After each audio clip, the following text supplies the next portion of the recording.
Hello everyone. तो आज के इस वीडियो में हम करेंगे जो हमारे इन्वेंटरी टॉपिक के जो कुछ हमारी चीज़ें रह गई हैं वो आज अपन यहाँ पे करने जा रहे हैं। ठीक है जी। अभी तक हमने इन्वेंटरी में क्या पढ़ लिया है कि हमने ये पढ़ लिया है कि इन्वेंटरी को वैल्यू कैसे करते हैं, आपका फीफो मेथड क्या होता है, आपका लीफो मेथड क्या होता है। ठीक है जी। जब हमने जहाँ पे लास्ट इन्वेंटरी हमने छोड़ा था वहाँ पर हमने क्या पढ़ लिया था, हमने पढ़ ली थी जी।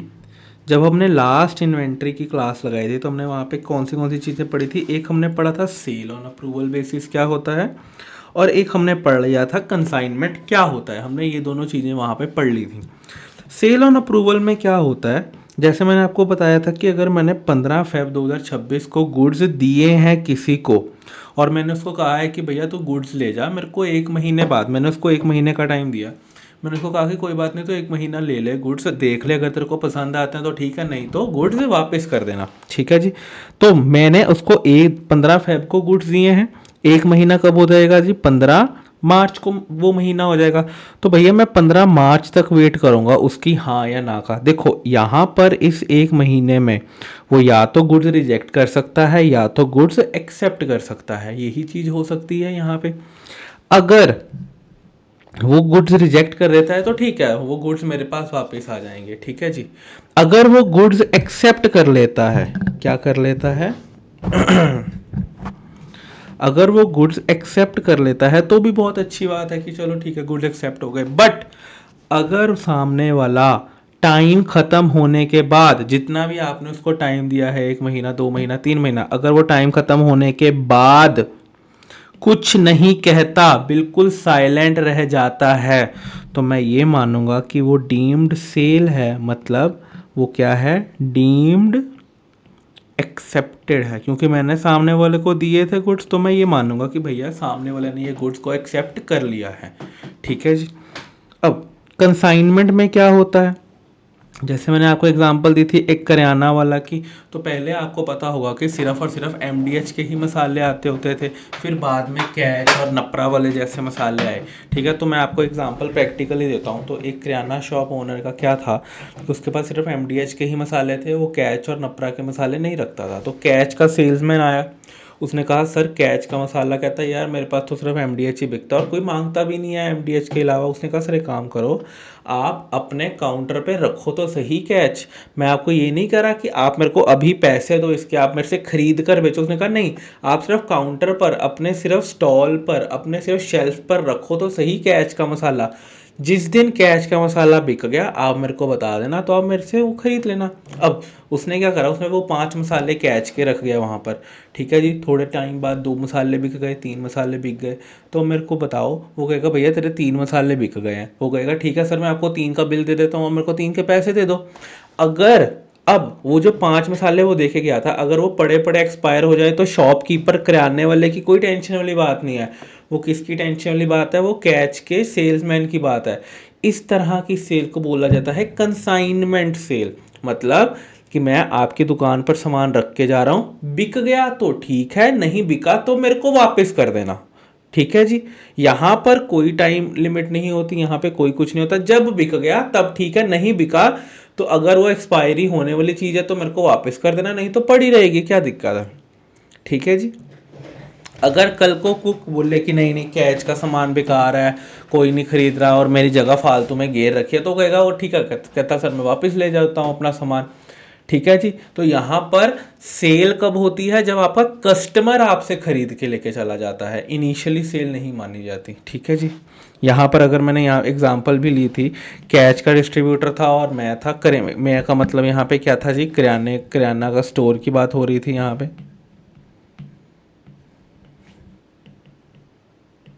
यह किराना की स्टोर की बात हो रही थी। ठीक है जी।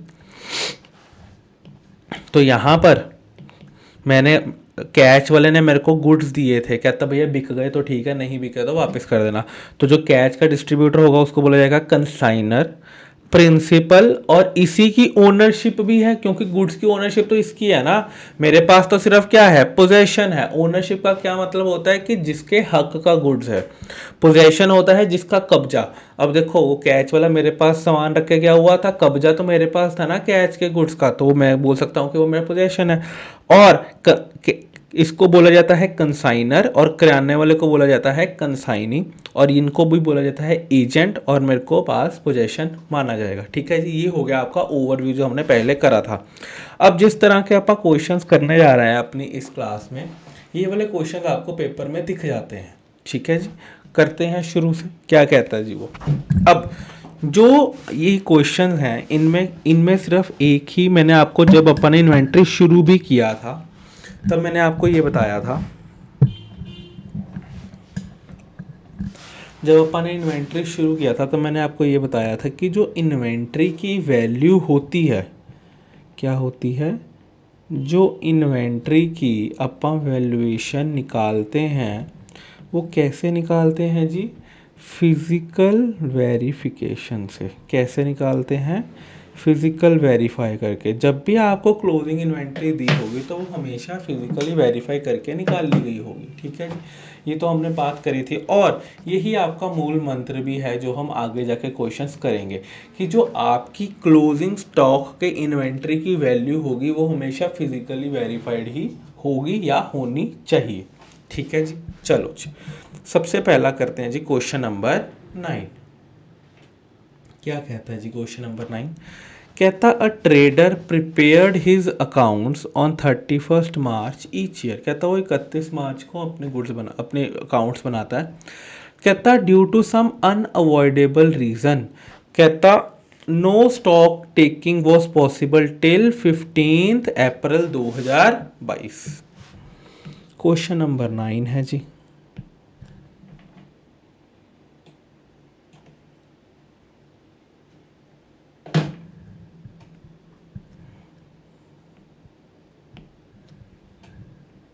ओके,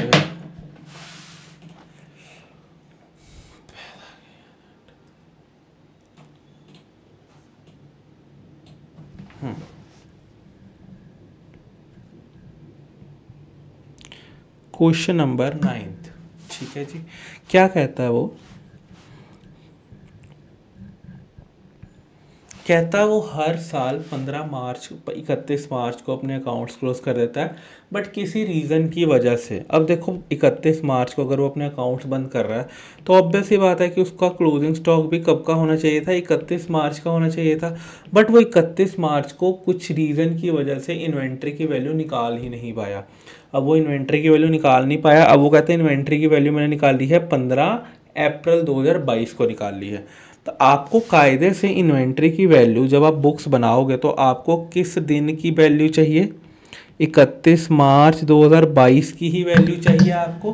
बट कहता 15 अप्रैल 2022 को वो ले पाया है ये वैल्यू, किसी रीज़न की वजह से वो बेचारा 15 दिन वैल्यू ही नहीं निकाल पाया। अब वो 15 दिन बेचारा वैल्यू नहीं निकाल पाया। क्या 15 दिन, अगर उसको पता है कि मैंने 31 मार्च को वैल्यू नहीं निकाली इन्वेंट्री की, तो क्या वो 15 दिन अपना बंद कर रखे दुकान, अपनी दुकान को बंद कर दे वो? नहीं, कोई भी दुकान को बंद नहीं करता। क्या आपने देखा 31 मार्च को कोई दुकान बंद होती? नहीं, सब लोग इन्वेंट्री की वैल्यू निकालते हैं। अब कैसे निकालते हैं? अब सारे लोग तो 31 मार्च को नहीं निकालते। 31 मार्च को जब ईयर एंड क्लोज होता है सारे तो उस दिन नहीं निकालते। अगर सारे उस दिन निकालने लग जाएंगे तो भैया जो अकाउंटेंट लोग हैं तो वो हर दुकान पर जा जाके वैल्यूज निकाल लेंगे अपनी। ठीक है जी, तो सेम वही कह रहा है कि भैया 15 अप्रैल को इन्वेंट्री की वैल्यू निकाल ली जा रही है। ठीक है, इस दिन मैं फिजिकली वेरीफाई जाके इन्वेंट्री करूँगा। बट क्या मेरे को 15 अप्रैल की इन्वेंट्री की वैल्यू चाहिए कि मेरे को 31 मार्च की इन्वेंट्री की वैल्यू चाहिए? मेरे को तो 31 मार्च की चाहिए। तो मैं क्या करूँगा कि जो भी इस दौरान इवेंट्स हुए हैं उनको कंसीडर करूँगा। ठीक है जी, तो हमको क्या देखना होगा कि भैया ये जो टाइम फ्रेम है इसमें आपने क्या क्या करा है। हमको इन्वेंट्री तो इस दिन की चाहिए, हमारे पास है इस दिन की, तो मैं क्या करूँगा, मैं करूँगा बैक कैलकुलेशन। ठीक है जी, अब क्वेश्चन पढ़ लेते हैं क्या कह रहा है क्वेश्चन में वो। कहता जी, कहता जी ये ट्रेडर है, उसको किसी अनअवॉइडेबल रीज़न की वजह से वो नहीं कर पाया, तो उसने कब करी है, 15 अप्रैल को करी है। On which date the total cost of goods in is godown came to be ₹50,000। कहता है इस दिन इसकी इन्वेंट्री कितनी है, 50,000 रुपये की है। कॉस्ट ऑफ गुड्स है ना, तो भैया कॉस्ट ऑफ गुड्स क्या होगा, कहता है इतने की इन्वेंट्री है मेरे पास। मैंने कहा ठीक है चलो चलते हैं आगे। कहता है following facts were established between 31 March and 15 अप्रैल। अब हमेशा याद रखना कि जो आपकी इन्वेंट्री होती है वो हमेशा कॉस्ट प्राइस पर आती है, सेल प्राइस पर तो नहीं आती। किस पर आती है, कॉस्ट प्राइस पर आती है, सेल प्राइस पर तो नहीं आती। तो आपको जब भी इन्वेंट्री निकालनी है वो हमेशा कॉस्ट पर होनी चाहिए, सेल्स पर नहीं होनी चाहिए। ठीक है जी, चलो। अब नेक्स्ट क्या कहता है जी, वो कहता है सेल्स ऑफ ₹41,000। कहता है फॉलोइंग फैक्ट्स वर एस्टेब्लिश्ड। क्या कहता है, कहता है sales of ₹41,000 including cash sales of ₹10,000। मतलब उसने 31 मार्च से लेकर 15 अप्रैल तक क्या किया है, कहता है उसने 41,000 रुपीज़ की क्या करी है, सेल्स, जिसमें से 10,000 की कैश सेल है। मेरे को क्या फ़र्क पड़ रहा है, तुमने सेल करी है चाहे कैश से करी हो चाहे क्रेडिट उधार पे करी हो, मेरे को कोई फ़र्क नहीं पड़ रहा। मेरे को क्या फ़र्क पड़ रहा है, अगर तुमने 41,000 की सेल करी है, अगर तुमने इस दौरान इस टाइम फ्रेम में 41,000 की सेल करी है, तो इसका मतलब है कि यहाँ पर इस दौरान तुम्हारा गुड्स क्या तुम्हारा गुड्स गोडाउन से बाहर गया है, सेल करी है तो गोडाउन से बाहर गया होगा। इसका मतलब उस सेल की वजह से, जब मैंने सेल करी है उस सेल की वजह से 15/4/2022 में इन्वेंट्री कम दिख रही होगी एज कम। अगर देखो यहाँ पर 50,000 की इन्वेंट्री उसको दिख रही है, तो इसका मतलब है कि इसमें इन्वेंट्री सेल वाली तो नहीं आ रही होगी, वो तो चला ही गया टाइम में, इस टाइम फ्रेम में तो चला ही गया गुड्स। अगर मेरे को इस दिन का चाहिए, अगर मेरे को इस दिन का इन्वेंट्री का अमाउंट चाहिए, तो मेरे को क्या करना होगा कि जो मेरी सेल करी होगी मैंने, उस सेल को प्लस करना होगा। क्या मेरे को यहाँ पर इस अमाउंट में सेल की वैल्यू को प्लस करना होगा क्या नहीं करना होगा, क्योंकि मेरे को तो यहाँ पर आना है ना, तो मेरे को तो भैया प्लस करना पड़ेगा। ठीक है, अब जब मैं सेल की वैल्यू कह रहा हूँ तो उसने सेल करी है 41,000 की। अब यहाँ पर सेल आपकी हुई है 41,000 की। ठीक है जी, this is your selling price. और सेलिंग प्राइस क्या होता है, कॉस्ट प्राइस प्लस प्रॉफिट होता है। अब मेरे पास ये 41,000 है, ठीक है जी, मेरे को कॉस्ट नहीं पता और मेरे को प्रॉफिट नहीं पता। मैंने आपको कहा कि इन्वेंट्री की वैल्यू को हमेशा कॉस्ट प्राइस पर निकाला जाता है। तो अगर मैं यहाँ पर आपको प्लस करने की बात कर रहा हूँ तो आपको यहाँ पर 41,000 नहीं प्लस करना, ये तो आपका सेलिंग प्राइस है। आपको प्लस करना है कि इस सेलिंग प्राइस का क्या कॉस्ट प्राइस होगा। आपको क्वेश्चन में उसने लास्ट में दिया हुआ है, कहता goods are sold by the trader at a profit of 20% on the sales. इसका मतलब कि भाई कितने पैसे कमा रहा है, 40%, 20% ऑन दी सेल्स। ठीक है जी, अब अगला भी पढ़ लेते हैं। उसने आपको थर्ड पॉइंट में दिया हुआ था सेल्स रिटर्न हुई है 1,000 की। तो अगर मैं इस दौरान नेट सेल्स की बात करूं तो क्या मैंने 41,000 माइनस 1,000, क्या मैंने इस दौरान 40,000 की सेल करी है, have I done 40,000 rupees of sales. क्या मैंने 40,000 रुपये की सेल करी है इस दौरान, यस मैंने 40,000 रुपये की सेल करी है। ठीक है जी, अब उसने आपको कहा कि ये जो 40,000, जो यहाँ पे 40,000 आ रहा है, ये क्या है, आपने इस पर कितना प्रॉफिट कमाया है, आपका प्रॉफिट है इस पर 20% ऑन दी सेल्स। तो इसका मतलब आपका प्रॉफिट कितना हो गया 8,000 और आपका कॉस्ट प्राइस कितना हो गया जी 32,000। तो इसका मतलब है कि इस दौरान 32,000 के गुड्स आपके गोडाउन से निकले हैं बाहर। अगर इस दौरान गोडाउन से आपका सामान निकला है तो भैया 50,000 में 32,000 प्लस होगा, तभी मैं 31/3/22 पे पहुंचूंगा, ऐसा ही होगा। तो ऐसा ही करेंगे, आप क्या करेंगे, आप 32,000 को प्लस कर देंगे। एक बारी सारे पॉइंट समझ लेते हैं, फिर आप आगे आगे चलते जाएंगे। या फिर मैं एक काम करता हूँ, यहाँ पर थोड़ी सी जगह यहाँ यहाँ यहाँ पे मैं रफ वर्क कर लेता हूँ, यहाँ पे मैं फेयर में कर लेता हूँ कि आपको पेपर में इसको प्रेजेंट कैसे करना है। ठीक है जी,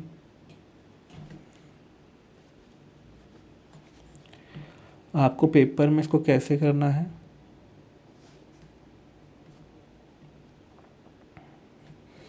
calculation of inventory as on 31/3/2022। ठीक है जी, पर्टिकुलर्स एंड रुपीस, और यहाँ पे आप क्या लिखोगे, स्टॉक एज ऑन 15/4/2022। आपको कितना स्टॉक दे रखा है उस दिन का, 50,000। ठीक है जी, प्लस सेल्स ड्यूरिंग 1/4/2022 टू 15/4/2022। ठीक है जी, कितनी सेल्स करी है आपने, 40,000 माइनस 40,000 का 20%। ठीक है, ये कितना आ गया, 40,000 माइनस 32,000, तो ये कितना, माइनस 8,000, तो ये कितना आ गया जी आपका 32,000। मैं क्या कर दूंगा, उस चीज़ को प्लस कर दूंगा। ठीक है जी, ठीक है जी, चल सकते हैं जी आगे। सेल्स वाला पार्ट मैंने प्लस कर दिया। अब उसने क्या कहा, कहता परचेजेस करी हैं 5034 की including a cash purchase of 1990। अब आपने उस दौरान कुछ परचेज भी करी है। ठीक है जी, अब यहाँ पर आपने कुछ परचेज करी है, इस दौरान में आपने कुछ परचेज करी है, तो क्या आपका स्टॉक बढ़ा होगा, इस दौरान पे बढ़ा होगा। मतलब जो स्टॉक यहाँ पर नहीं है वो इंक्रीज स्टॉक यहाँ पर दिख रहा होगा। मेरे को स्टॉक चाहिए इस दिन का, तो मैं क्या कर दूंगा, मैं परचेजेस को मैं क्या कर दूंगा, माइनस कर दूंगा। ठीक है जी, माइनस परचेजेस।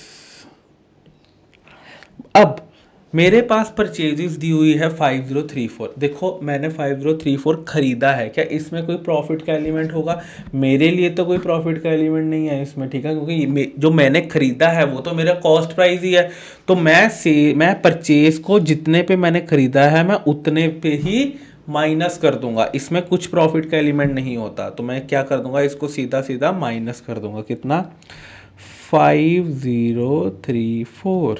ठीक है जी, नेक्स्ट। अब कहता 15 मार्च को क्या हुआ था, कहता goods of the sale value 10,000 were sent on sale और return basis to the customer for a period of approval being 4 months. कहता 15 मार्च को आपने किसी को गुड्स सेंट ऑन अप्रूवल भेज दिए थे और उन्होंने कहा कि भैया 4 हफ्ते में बता दो कि लेने हैं कि नहीं लेने। उन्होंने कहा ठीक है। अब कहता 40% ऑफ द गुड्स उसने रिटर्न कर दिया, ही return the 40% of the goods on 10th April, approving the rest the customer was billed on 16th April. अब उसने किस दिन आपको गुड्स रिटर्न किए हैं, 10 अप्रैल को गुड्स रिटर्न किए हैं। सबसे पहले तो आपको ये देखना है कि 15 मार्च से लेकर 4 हफ्ते कब होते हैं। ठीक है जी, तो यहाँ पर मेरे पास 15 मार्च है, 4 हफ्तों में कितने दिन होते हैं, 28 दिन होते हैं।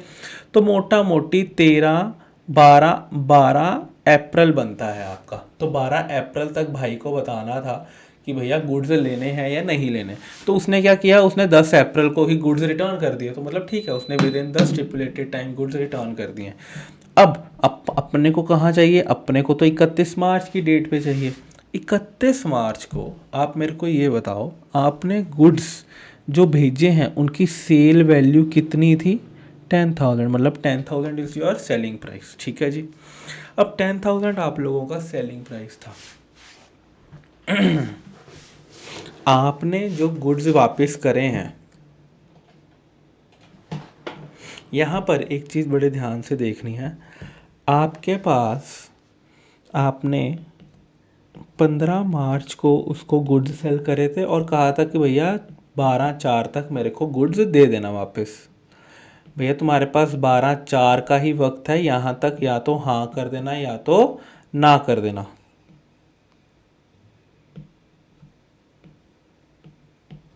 ये रही आपकी 12/4 और ये रही आपकी 15/4, ठीक है जी। भाई ने क्या किया, वो 10 अप्रैल को ही आ गया और उसने क्या किया, उसने 40% गुड्स तो वापस कर दिया। आपने कितने के गुड्स दिए थे, 10,000 वॉज योर सेलिंग प्राइस। उसने 40% गुड्स तो आपको रिटर्न कर दिए। इसका मतलब है कि उसने कितने गुड्स रिटर्न कर दिए हैं आपको, 4,000 रुपये की सेलिंग प्राइस के गुड्स उसने आपको रिटर्न कर दिए। और सोल्ड कितने मान लिए, और सोल्ड कितने हो गए जी, 6,000 गुड्स सोल्ड हो गए। अब 31 मार्च को जब उसकी टाइमलाइन ख़त्म नहीं हुई थी, क्या सारे के सारे गुड्स फुल 10,000 के जो गुड्स थे, it was the property, it was the property of trader. अब मेरे को एक बात बताओ, मैंने किसी को गुड्स 1 महीने की मोहलत पे दिए हुए हैं, 4 हफ्तों की मोहलत पे मैंने सामने वाले को गुड्स दिए हुए हैं, ठीक है जी। 15 मार्च को दिए थे, अब 31 मार्च आ गई है। क्या 31 मार्च को गुड्स का टाइम खत्म हो गया है अप्रूव या एक्सेप्ट रिजेक्ट करने का, एक्सेप्ट या रिजेक्ट करने का? नहीं, वो तो खत्म नहीं हुआ। तो 31 मार्च को इवन दो कि गुड्स मेरे पोजेशन में नहीं है, मेरे गोडाउन में नहीं पड़े हैं गुड्स, बट ये गुड्स हैं तो मेरे ही कहलाए, तो मेरे ही जा रहे हैं ना गुड्स, क्योंकि अभी तक उसने कुछ हाँ नहीं करी और कुछ ना नहीं करी, ठीक है जी। तो यहाँ पर 31 मार्च को ना सामने वाले ने हाँ करी हुई है, ना करी, और ना ही उसका टाइम भी खत्म हुआ है। तो जब आप सेल ऑन अप्रूवल बेसिस पर भेजते हो और जब आपका टाइम खत्म नहीं हुआ होता, तब तक वो गुड्स आप ही की प्रॉपर्टी माना जाता है। प्लीज इसको बना लो टाइमलाइन को। तो वो गुड्स किसका माना जाता है, आप ही की प्रॉपर्टी माना जाता है, मतलब ट्रेडर की ही प्रॉपर्टी माना जाता है। तो 31/3 को कायदे से पूरे 10,000 की जो सेलिंग प्राइस है उसके गुड्स आपकी इन्वेंट्री में दिखने चाहिए थे, किसकी, ट्रेडर की, ठीक है जी। 31 मार्च को 10,000 की उसकी सेलिंग प्राइस थी और उसने कहा था कि वो 20% सेलिंग प्राइस पर प्रॉफिट कमाता है, तो मतलब उसकी कॉस्ट प्राइस कितनी हो गई। अगर सेलिंग प्राइस 10,000 है और प्रॉफिट जो है वो कितना है, 20% ऑन सेलिंग प्राइस है, तो कॉस्ट कितनी आएगी जी, 10,000 माइनस 2,000, दैट इज 8,000 की कॉस्ट के गुड्स हैं, ठीक है जी। अब ये कायदे से ये पूरा 8,000 का 8,000 कहाँ पर आना चाहिए, ट्रेडर की किताबों में आना चाहिए 31 मार्च को, ठीक है जी। अब मैं उसने मेरे को गुड्स 40% गुड्स वापस कर दिए हैं, किस दिन, किस दिन वापस कर दिए हैं, 10 अप्रैल को। 10 अप्रैल को अगर उसने मेरे को गुड्स वापस किया तो ऑब्वियस सी बात है कि भैया 15 अप्रैल को दिख रहे होंगे वो गुड्स मेरी इन्वेंट्री में, हाँ। तो जो उसके 15 मार्च को, जो 15 अप्रैल को जो उसने मेरे को 50,000 के गुड्स दिए हैं, जो उसने मेरे को वैल्यू दे रखी है, तो इसका मतलब है कि ये 4,000 की जो वैल्यू है, अब देखो 4,000 वो ऑल्सो सेलिंग प्राइस, तो इसकी वैल्यू कितनी होगी, 3,200। तो ये 3,200 के गुड्स 50,000 में इंक्लूडेड होंगे, इंक्लूड्स गुड्स ऑफ 3,200। अब my inventory should have, my inventory should have goods of 8,000। क्या 8,000 के मेरे 31 मार्च को गुड्स होने चाहिए थे। अब जो 15 अप्रैल को इन्वेंट्री है उसमें 3,200 के तो ऑलरेडी गुड्स दिख ही रहे हैं, जो मैंने 50,000 की इन्वेंट्री ली है। मतलब मेरे को कितने गुड्स ऐड करने पड़ेंगे, 4,800 के गुड्स मेरे को वापस से ऐड बैक करने पड़ जाएंगे। अब अगर मैं यहाँ पर आऊँ अपनी, जो मेरे को दिखाना कैसे है, plus goods Saint on approval not yet accepted, अभी तक एक्सेप्ट नहीं हुए, कितने के गुड्स। देखो आपने 10,000 के गुड्स बेचे, और ये आपको जो मैं बना रहा हूँ इधर ब्रैकेट में ये 10,000 ये आपको बना के आना है, क्योंकि इसके बिना आपके नंबर कट जाएंगे। 10,000 में से कितने के गुड्स आपको वापस आ चुके थे? 4,000। मैं यहाँ पे सिर्फ सेलिंग प्राइसेस की बात कर रहा हूँ। इतने के गुड्स आपको वापस आ चुके थे, तो मतलब कितने के गुड्स आपको वापस नहीं आए हुए हैं? 6,000 के। Minus profit margin, profit margin कितना था? @20%, तो 20% इसका कितना हो गया? 1200, आपका बन गया 4800। तो आपको कितना ऐड बैक करना है? सिर्फ और सिर्फ 4800। ठीक है जी। नेक्स्ट कहता the trader has also received the good costing 8,000 in the March for the sale on consignment basis. कहता इसको पीछे से गुड्स आए हैं 8,000 के कंसाइनमेंट बेसिस पे। कहता 20% of the goods have been sold by 31 March. मतलब 8,000 के गुड्स आए थे, उसमें से 20% गुड्स बिक गए। मतलब 8,000 का 20% 1,600 हो गया। मतलब यहाँ पर 8,000 के गुड्स आए थे, इसमें से 20% गुड्स बिक चुके हैं, मतलब 1,600 के गुड्स बिक चुके हैं। आपके पास गुड्स पड़े कितने हैं? जो आपके हैं नहीं, ऐसे रखे पड़े हैं, जैसे कैच का मसाला ऐसे पड़ा हुआ था, तो कितना पड़ा है आज के टाइम पे? ये आपका हो गया 50, 60, 400। इसका मतलब है कि इतने के गुड्स आपके पास अभी पड़े हैं। 20% have been sold by 31 March and another 50% by 15th March. The sales are not included in the above sales. अब वो क्या कहता है? कंसाइनमेंट की भी बात कर लेते हैं। यहाँ पे हमने सेल ऑन अप्रूवल की बात करी थी, यहाँ पे अपन कंसाइनमेंट की बात कर लेते हैं। अब देखो आपको 8,000 का गुड्स आया है, ठीक है जी, और ये उसने क्या बोला है? गुड्स कॉस्टिंग 8,000, तो ये मतलब कॉस्ट की बात कर रहा है 8,000 की। तो मेरे को 8,000 में 20% करने की कोई ज़रूरत भी नहीं है, ठीक है जी। इस 8,000 में कहता 20% तो बिक चुका था, कब? 31 मार्च तक बिक चुका था, ठीक है जी। और 50% बिक चुका है कब? 15 अप्रैल को। और बचा कितना है? सिर्फ और सिर्फ 30% गुड्स बचा हुआ है, ठीक है जी। मेरे को एक बात बताओ, इसका 20% कितना हो गया? 1,600। इसका कितना हो गया? 4,000। और ये कितना हो गया आपका? 2,400। जो कंसाइनमेंट से आपके पास सामान आया है, ठीक है जी, ये जो 50% सामान आपका बिका है, ये आपका बिका है बिफोर 15 अप्रैल, ठीक है। अब मैंने आपको ये बताया हुआ है कि जब भी आप लोग इन्वेंट्री की वैल्यूएशन, इन्वेंट्री की वैल्यू निकालते हो, जब भी आप इन्वेंट्री देखते हो कि मेरे पास पड़ी कितनी है, जैसे यहाँ पे इसने आपको बताया है कि इसके पास इन्वेंट्री पड़ी है 50,000 की, ठीक है। जब ये भाई गोडाउन में जाते हैं, ये नहीं देखते कि किसका सामान है, ये कंसाइनमेंट का है, ये मेरा खरीदा हुआ है, ये उसका है, ये उसका है, ये उसका ना। इन्होंने जाना है गोडाउन में, जितना सामान पड़ा है वो लिख के ले आना। ये पड़ा है MDH के मसाले पड़े हैं, कैच के मसाले पड़े हैं, ये पड़ा है, वो पड़ा ना। इन्होंने करना है सब कुछ लिख के ले आना और कहना है कि ये आपकी इन्वेंट्री फिजिकली इतनी पड़ी है, ठीक है। अब 8,000 का कंसाइनमेंट से गुड्स आ रखा है, 8,000 के मसाले कैच के मेरे पास आ रखे हैं। कहता उसमें से 20% मसाले तो बिक चुके थे 31 मार्च से पहले, चलो ये खत्म हो गया, ठीक है जी। अब 31 मार्च को मेरे पास कितना सामान पड़ा था कंसाइनमेंट से आया हुआ? 31 मार्च को 8,000 से आया था, उसमें से जो 1,600 निकल गया। इसका मतलब 31 मार्च को मेरे पास 6,400 का सामान कंसाइनमेंट वाला गोडाउन में पड़ा होगा। बिल्कुल ठीक है। क्या ये सामान मेरा है? बताओ, क्या ये सामान मेरा है? नहीं, ये मेरा नहीं है। क्या ये मेरी इन्वेंट्री में आना चाहिए? नहीं आना चाहिए, ठीक है। अब वेरी इंपॉर्टेंट, जो आपने इन्वेंट्री की वैल्यू निकाली है वो किस दिन निकाली है? वो निकाली है आपने 15/4 को। 15/4 को आपने इन्वेंट्री की वैल्यू निकाली है। इस दिन कितना सामान कंसाइनमेंट वाला आपकी इन्वेंट्री में पड़ा है?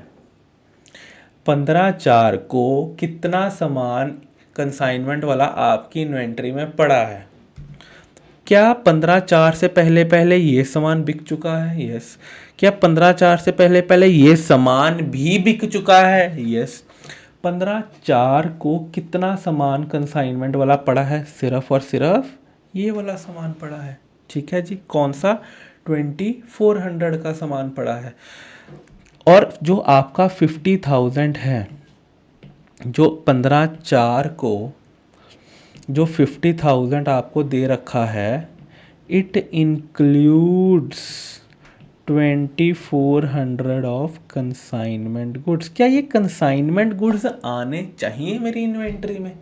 नहीं आने चाहिए। तो मेरे को क्या करना है, मेरे को सीधा जाके माइनस कंसाइनमेंट गुड्स। अब मेरे पास कितने कंसाइनमेंट गुड्स पड़े हैं? सिर्फ 30% जितने आए थे। तो मैं यहां पर क्या कर दूंगा, 30% ऑफ 8,000 दैट इज 2400। मेरे पास मेरी इन्वेंट्री की वैल्यू निकल आएगी। Inventory value as on 31/3/22। ठीक है, कैसे? 50,000 plus 3200 plus 32,000 minus 5034 plus 4800 minus 2400, कितना आ गया जी? ये 79366। ये मेरी इन्वेंट्री की वैल्यू आ जाती है। ठीक है जी, 5 नंबर का क्वेश्चन है, आपको पेपर में पूछ सकता है ये। ठीक है जी, चलें जी आगे। Technical question sorry technical question है, ऐसे क्वेश्चन पेपर में आते हैं। और देखो कब कब आया है, मई 24, सितंबर 25, मई 25, कितनी बारी पूछा गया है ये क्वेश्चन। ठीक है जी, ऐसे के ही बहुत सारे क्वेश्चन आज अपन करने वाले हैं। ठीक है जी, नेक्स्ट आ गया जी क्वेश्चन नंबर 10। क्वेश्चन नंबर 10 कहता है inventory taking for the year ended 31 March 2022 was completed on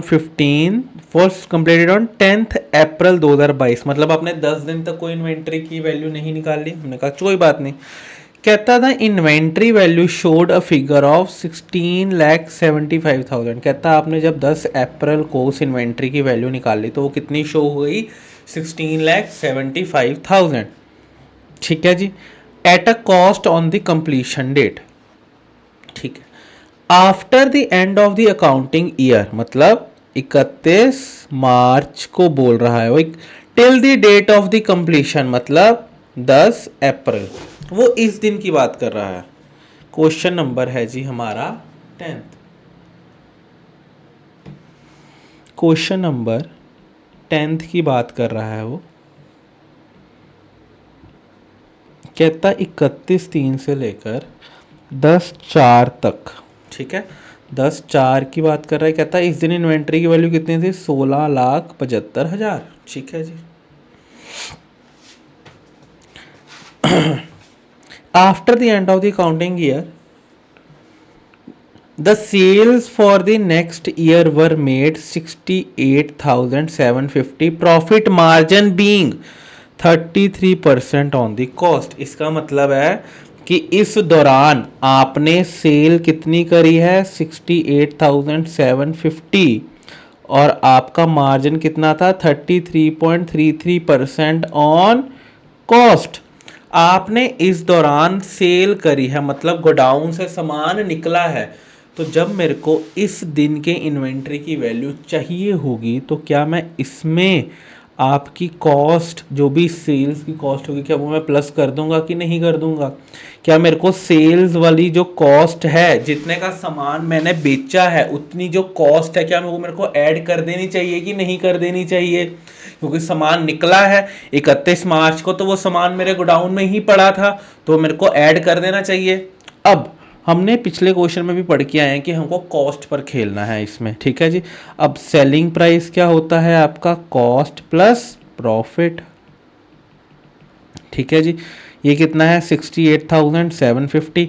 मेरे को चाहिए कॉस्ट। मैं कहता हूं let the cost be x और मेरा प्रॉफिट कितना है? 33% ऑफ एक्स। ठीक है जी। अगर मैं कहता हूं लेट माई कॉस्ट बी 100, ठीक है, या फिर चलो एक्स ले लो इसको, तो ये कितना हो गया 33.33% ऑफ एक्स। तो ये कितना हो गया एक्स प्लस 33,330 इंटू 100, ऐसा ही हो गया। What do you mean by 33%? सबसे पहले तो what do we mean by 33%? ठीक है, अब यहाँ पर 33% को लिखने के लिए क्या मैं इसको ऐसे लिख सकता हूँ 0.3333 एक्स? क्या मैं इसको ऐसे लिख सकता हूँ कि नहीं लिख सकता? देखो ज़्यादा आपको कन्फ्यूजन, क्या मेरे को एक बार बताओ, व्हेन आई राइट 10%, तो क्या मैं 10% को 0.1 लिख सकता हूँ? क्योंकि 10% को मैं 10/100 लिख सकता हूँ ना, तो मैं इसको 0.1 लिख सकता हूँ, 10% को 0.1 लिख सकता हूँ। तो वैसे ही 33.33% को क्या मैं 0.3333 एक्स लिख सकता हूँ? यस। तो ये कितना है 68,750, 68,750, ये कितना आ गया 1.3333 एक्स। ठीक है, अब मैं x की वैल्यू निकाल लूंगा यहाँ से। व्हाट्स माय x की वैल्यू, और x मेरी क्या है, कॉस्ट है। ठीक है जी, तो ये कितना आ गया 68,750 divided by 13333, that is 68,750 divided by 1.3333, that is my x is equal to 51563। क्या ये मेरे x की वैल्यू आ गई 51563? बताओ क्या यहाँ तक मेरी ये वैल्यू आ जाती है जी? ठीक है जी, तो इसका मतलब है कि जो मैंने सेल करी है उसकी कॉस्ट 51563 है। ठीक है जी, और ये आपको पेपर में बना के आना है ये वर्किंग नोट। ठीक है जी मैं फिर से वर्किंग नोट्स को नीचे ले जाता हूँ, यहाँ ले जाता हूँ, और मैं क्वेश्चन सॉल्व करता हूँ यहाँ पे। ठीक है जी,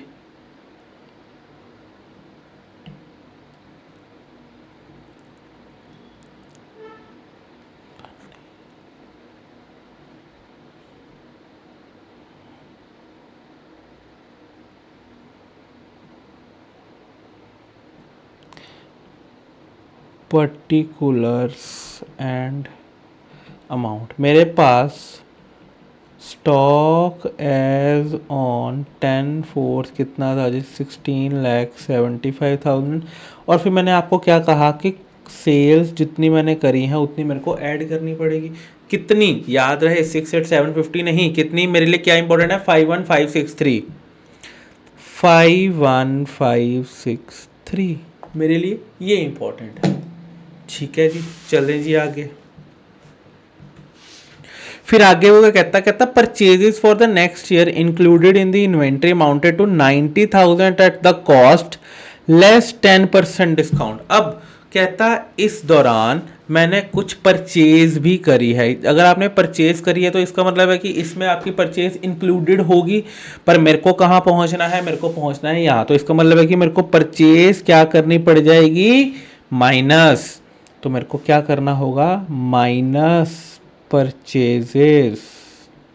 ठीक है जी, परचेज उसने क्या कहा है कि कितनी करी है मैंने 90,000 की, बट उसने ये भी कह दिया कि इस पर 10% डिस्काउंट मेरे को मिल गया था, ट्रेड डिस्काउंट। कहाँ पे लिखा है, इसमें से 10% का डिस्काउंट मेरे को माइनस कर दिया। अब पेपर में आपको क्या लिखा होगा यहाँ पर, कैश डिस्काउंट। क्या कैश डिस्काउंट इन्वेंट्री की वैल्यू में से माइनस होता है? याद करो वैल्यूएशन ऑफ इन्वेंट्री। क्या कैश डिस्काउंट आपकी इन्वेंट्री की वैल्यू में से माइनस होता है? नहीं होता। तो अगर यहाँ पर कैश डिस्काउंट लिखा होगा तो आपको वो माइनस नहीं करना, अगर ट्रेड डिस्काउंट लिखा है तो आपको माइनस करना है। ठीक है जी, ओके हो गई है जी बात। चलो -10%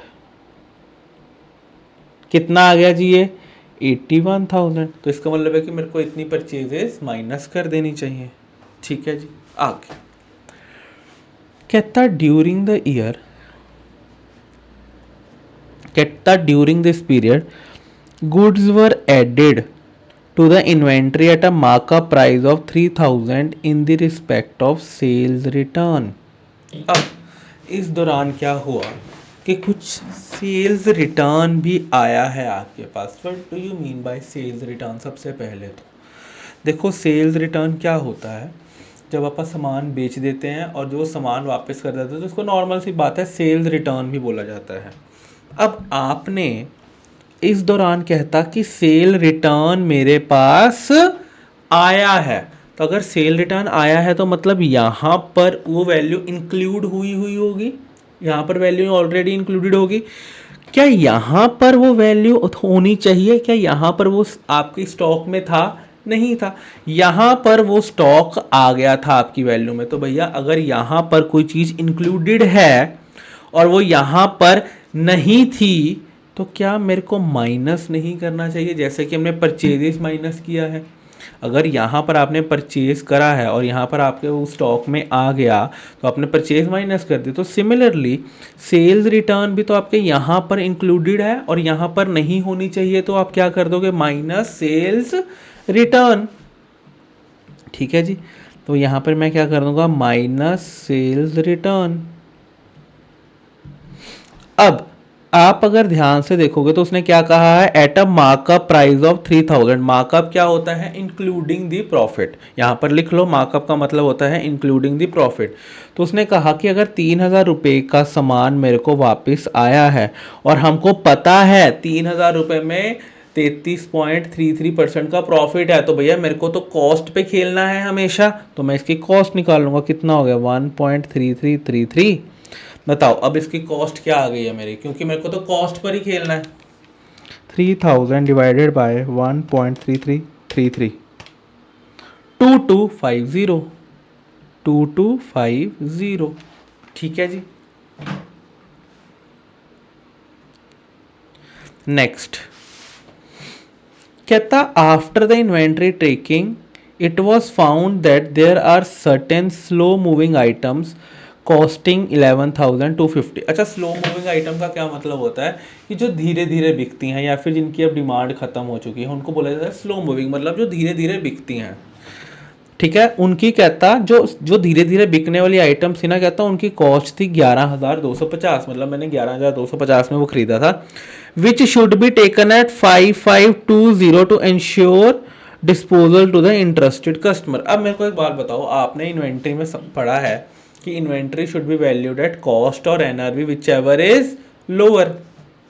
अब उसने आपको एक तरह से उस स्लो मूविंग आइटम की ये कॉस्ट दे दी है और ये आपको एनआरवी दे दी है, तो कायदे से आपका जो ये स्टॉक है किस पर वैल्यू होना चाहिए?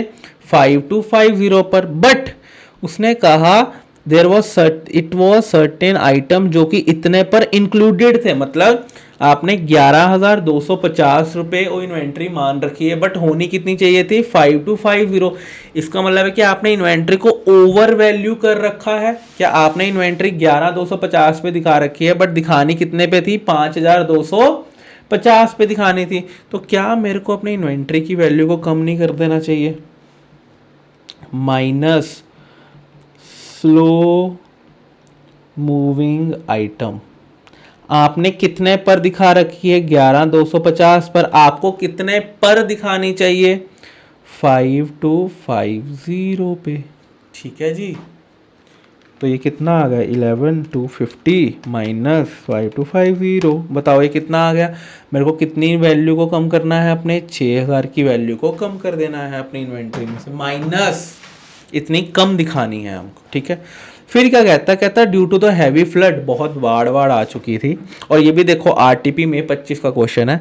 कहता बहुत बाढ़ आ गई थी, तो जो गुड्स कॉस्टिंग 15,500, कहता जो गुड्स मैंने 15,500 के खरीदे थे, ठीक है जी, it were received from the supplier beyond the delivery date. As the result customer refuse to take the delivery and the NRV of the goods was estimated to be 12,500। अब आपने कुछ गुड्स को 15,500 पर खरीदा था कहता बट उनकी NRV कितनी रह गई है 12,500। तो सेम वही बात हो गई कि आपने इतने पर गुड्स दिखाए हुए हैं, आपको इतने पर दिखाने थे। ठीक है जी, तो आपको क्या करना पड़ेगा, इनका जो डिफरेंस है उसको माइनस करना पड़ेगा। तो यहाँ पर मैं क्या लिख दूंगा, माइनस वैल्यू ऑफ, क्या, वैल्यू ऑफ गुड्स डिलीवर, यहाँ पे रिडक्शन, यहाँ पे सीधा माइनस कर दूंगा, reduction in the value of goods due to floods. बस कितना, आपने 15,500 के दिखा रखे हैं, कितने पे दिखाने थे, 12,500 के। तो आपका कितना आ गया जी, ये 15,500 माइनस 12,500, आपका आ गया जी ये 3,000। ठीक है जी।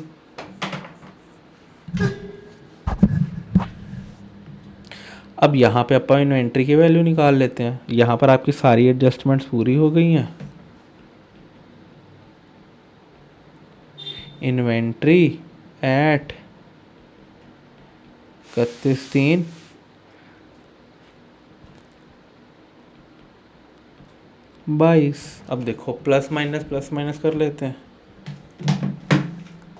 1675,000 plus 51563 minus 81,000 minus 2250 minus 6,000 minus 3,000।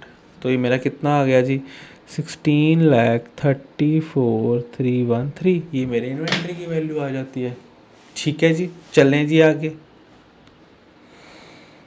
ठीक है जी, चल सकते हैं जी। क्वेश्चन नंबर 11 हम कर चुके हैं जी क्लास में। Next question number 13। Question number 13 पे आ जाते हैं, बिल्कुल सेम क्वेश्चन है। कहता X who was closing his books on 31 March 2022 fail to take the actual stock, but उसने एक्चुअल स्टॉक कब लिया है, 9 अप्रैल को लिया है, जब वो कितने का था, 2.5 लाख का। तो इसका मतलब है वो कह रहा है कि भैया स्टॉक 2.5 लाख का है, 31 मार्च से लेकर 9 अप्रैल तक का मैंने स्टॉक नहीं लिया। तो क्या डेट, क्या कौन सा क्वेश्चन नंबर है, क्वेश्चन नंबर 13। ओहो, एक मिनट जी, क्या हो रहा है जी,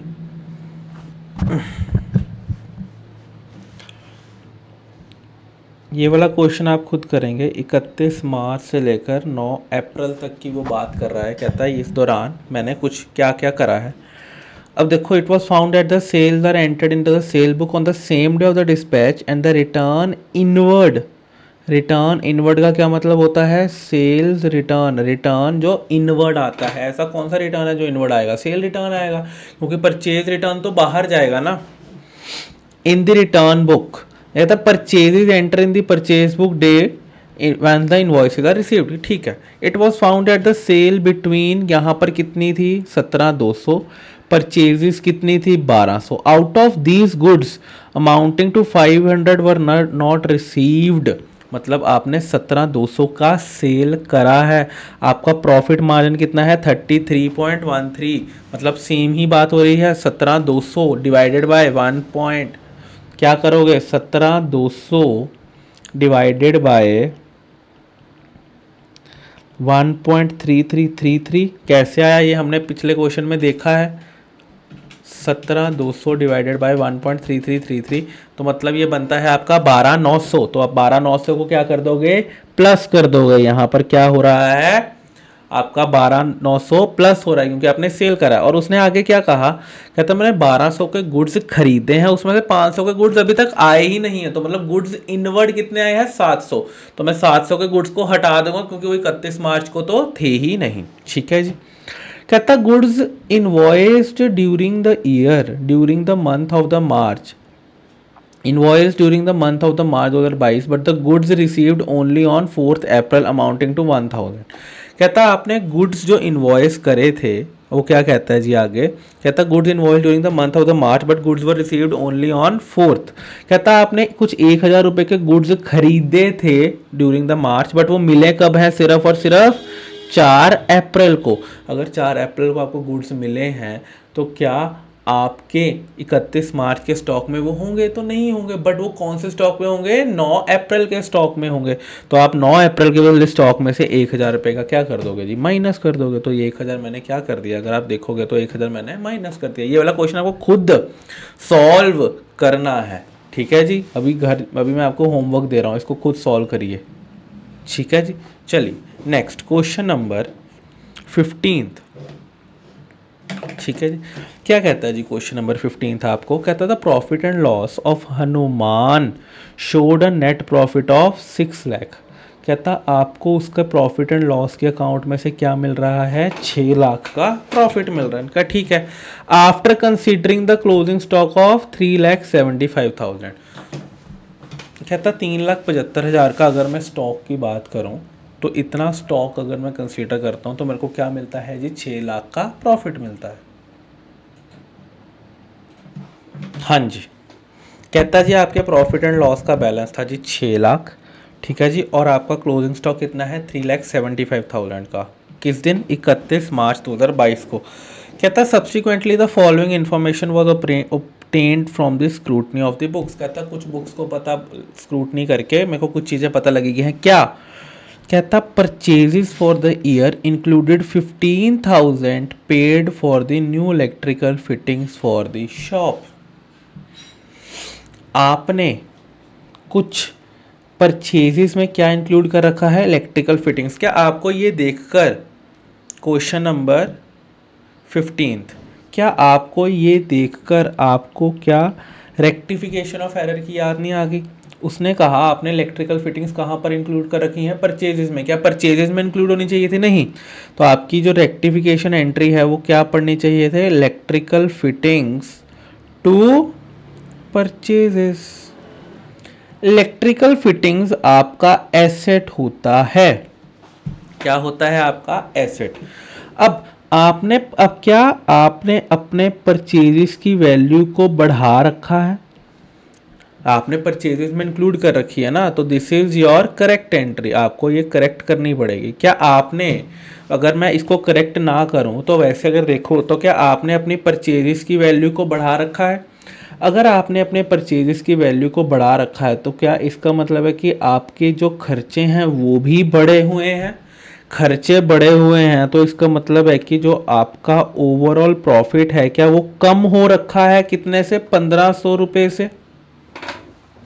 क्या यही केस सिनेरियो बन रहा है? यहाँ पे आपने परचेजेस की वैल्यू को बढ़ा रखा है, आपके खर्चे बढ़े हुए हैं, आपका ओवरऑल प्रॉफिट कम हो रखा है और आपका 1500 से ओवरऑल प्रॉफिट भी कम हो रखा है, ठीक है। यहां तक बात हो गई है? ओके, हाँ जी, यहां तक बात हो गई। चलो नेक्स्ट केस सिनेरियो पे चलते हैं। क्या बोलता है आगे? कहता था Hanuman gave away the goods valued at 40,000 as a free sample for which no entry has been passed on the books. अब मेरे को एक बात बताओ, आपका प्रॉफिट तो है 6 लाख, ठीक है, वो चीज़ समझ में आती है। आपका जो स्टॉक है वो कितना है? 3,75,000 का। अब मैंने आपको ये बात बताई हुई है कि जो स्टॉक होता है वो फिजिकली वेरीफाई करके लिया होता है आपने, ठीक है। अब आपने 15,000 की चीज़ को परचेजेस में तो इंक्लूड कर रखा है, दैट इज़ 100% करेक्ट।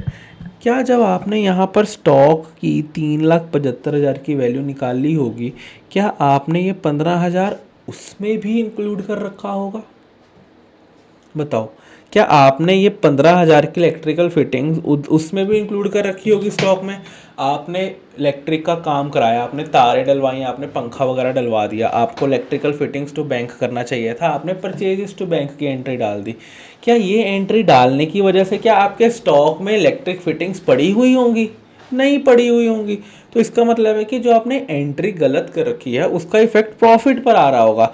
स्टॉक तो जो एक्चुअल स्टॉक पड़ा है, जो फिजिकली वेरीफाई करा हुआ स्टॉक पड़ा है, वो ही वहां पर पड़ा हुआ होगा, इसमें तो कोई प्रॉब्लम नहीं है। इसका मतलब है कि अगर मैं ये इन्वेंट्री को ठीक कर लेता हूं तो मेरे स्टॉक पर कोई फर्क नहीं पड़ना चाहिए, ठीक है, क्योंकि उसमें तो स्टॉक पे तो मैंने फिजिकली वेरीफाई किया, उसमें तो इलेक्ट्रिकल फिटिंग्स होंगी नहीं, ठीक है जी। तो इस चीज का इफेक्ट स्टॉक पर नहीं पड़ना चाहिए। नेक्स्ट कहता Hanuman gave away the goods valued at 40,000 as free sample for which no entry was passed in the books of account. आपने फ्री सैंपल्स दिए हैं, फ्री सैंपल्स दिए मतलब आपने सामान फ्री में बांट दिया, तो आपकी एंट्री होनी चाहिए एडवर्टीजमेंट या फिर फ्री सैंपल्स टू परचेजेस, क्योंकि आपके परचेजेस कम हो गई और एडवर्टाइजमेंट और फ्री सैंपल्स में सामान चला गया। अब ये एंट्री नहीं डली हुई, कितने का दिया है आपने? 40,000 का। आपने 40,000 का ये सामान एज अ फ्री बांट दिया सैंपल के रूप में। क्या ये सैंपल के रूप की एंट्री नहीं डली हुई? क्या ये एंट्री ना डलने की वजह से क्या आपके स्टॉक पे की ज़िंदगी में कोई फ़र्क पड़ रहा है क्या? क्या ये एंट्री ना डलने की वजह से क्या आपके स्टॉक की वैल्यू पर कोई फ़र्क पड़ रहा है क्या लाइफ में? कोई फ़र्क नहीं पड़ रहा उसकी लाइफ में, उसको क्या ही फ़र्क पड़ रहा है। ठीक है, ये तो भैया फिजिकली वेरीफाइड ही होगा। अब देखो आपने 40,000 का सामान दे दिया, वो गोडाउन से चला गया, गोडाउन में तो है नहीं। जब आपने फिजिकली वेरीफाई किया 3,75,000, इसमें तो वो फ्री सैंपल वाला स्टॉक होगा ही नहीं, ऑब्वियस ही बात है। तो इसकी वजह से भी कोई ज़िंदगी में फ़र्क नहीं पड़ रहा, बट इससे क्या आपके प्रॉफिट पर फर्क पड़ रहा है? कोई मेरे को ये बात बताओ, क्या आपके इस 40,000 के स्टॉक की वजह से क्या आपके प्रॉफिट पर कोई फर्क पड़ रहा है क्या?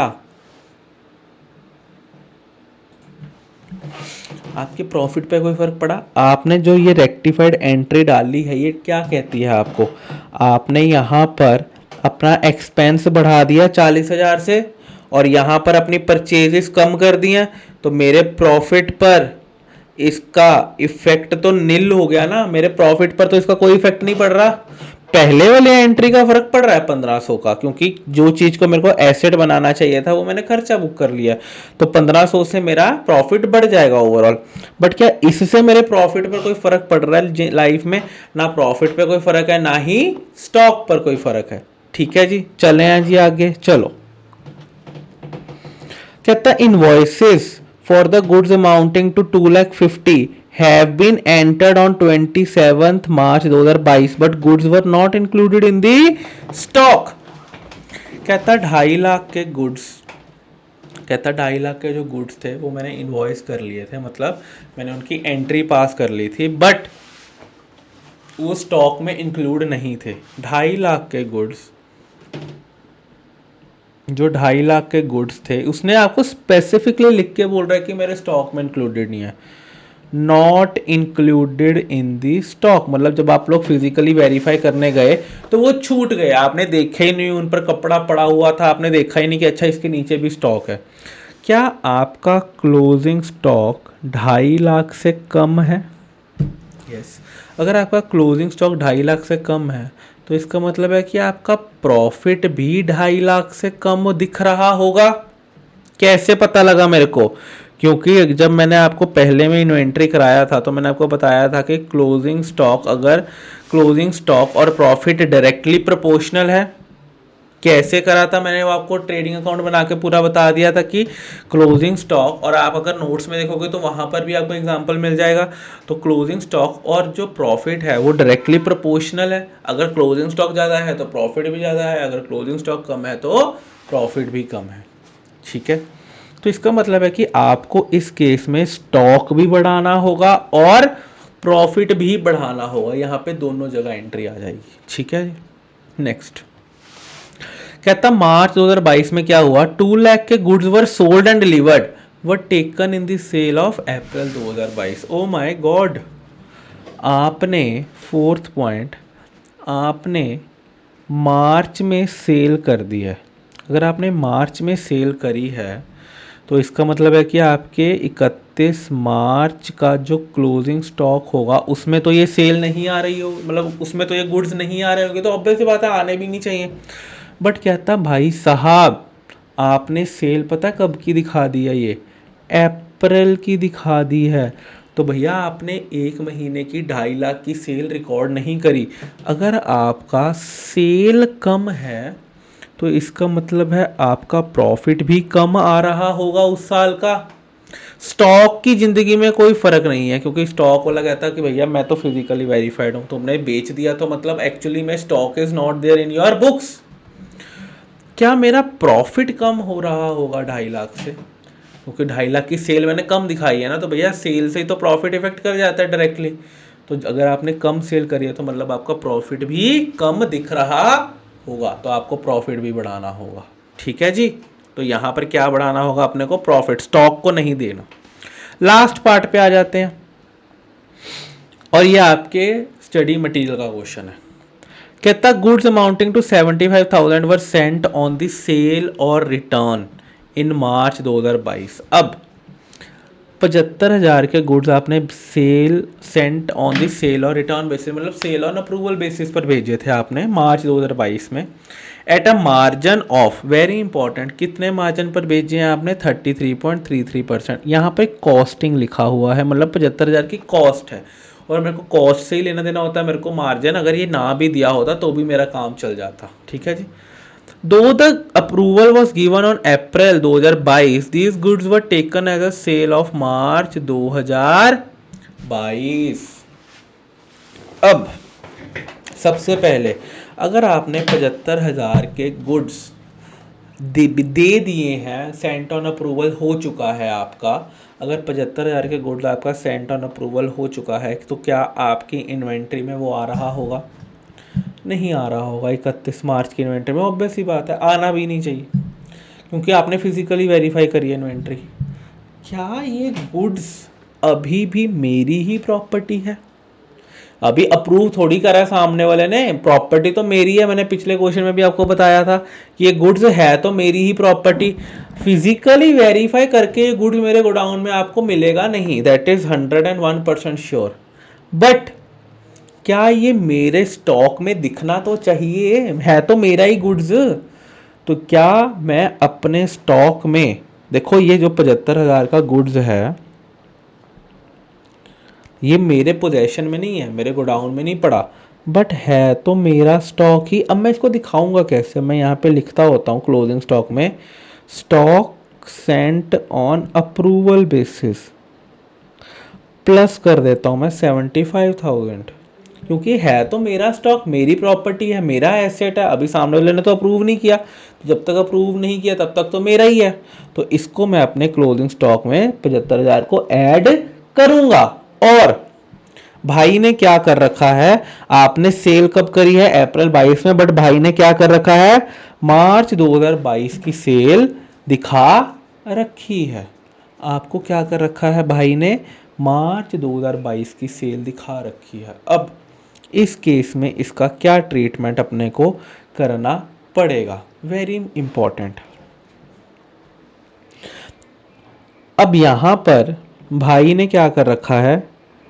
सेल ऑफ मार्च दिखा रखा है। अब मेरे को बताओ उसने कितने की सेल दिखाई होगी? क्या 75,000 की सेल दिखाई होगी? नहीं, 75,000 तो कॉस्ट थी ना, याद है? अब 75,000 कॉस्ट थी, अगर उसने सेल दिखाई होगी तो ऑब्वियस ही बात है उसमें प्रॉफिट मार्जिन भी ऐड किया होगा। प्रॉफिट मार्जिन कितना था? 33% ऑन दी कॉस्ट। तो मैं क्या कर दूंगा? 75,000 का। अब आपको जब भी यहां पर 33.3% दिया हो तो आप पता क्या करना, इसको 1/3 लिख लेना। आपका आंसर राउंड ऑफ में नहीं आएगा, आपका सही आंसर आ जाएगा। तो अगर मैं इसको 1/3 लिख लूँ तो मेरा प्रॉफिट कितना आ गया? 25,000। 75,000 की कॉस्टिंग थी, 25,000 आ गया। तो भैया मैंने सेल कितनी दिखाई होगी मार्च में? मेरे मार्च की सेल कितनी आई होगी? 1 लाख की। क्या ये 1 लाख की सेल आनी चाहिए थी मेरी मार्च में? नहीं आनी चाहिए थी। तो इसका मतलब है कि मेरे को सेल को कम करना होगा और मेरे प्रॉफिट को भी कम करना होगा। जो 6 लाख का प्रॉफिट मेरे को दिख रहा है ना, उसमें से मेरे को ये वाला प्रॉफिट 1 लाख का कम करना पड़ जाएगा। ठीक है। अब कहता क्या है वो आपको? कहता calculate the value of the stock as on 31 March and the adjusted net profit for that year ended. कहता सबसे पहले तो मेरे को स्टॉक की वैल्यू निकाल दो उस दिन की, जो सही में होनी चाहिए, और मेरे को एडजस्टेड प्रॉफिट बता दो। उसने आपको प्रॉफिट कितना दे रखा था? 6 लाख। बट जैसे जैसे हम आगे बढ़े तो हमने देखा कि आपका जो ये एडजस्टमेंट हमको करनी है इसमें से प्रॉफिट भी इफेक्ट होगा।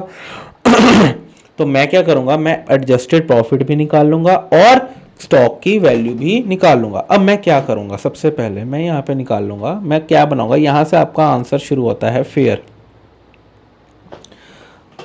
सबसे पहले मैं यहाँ पे लिखूंगा calculation of adjusted profit.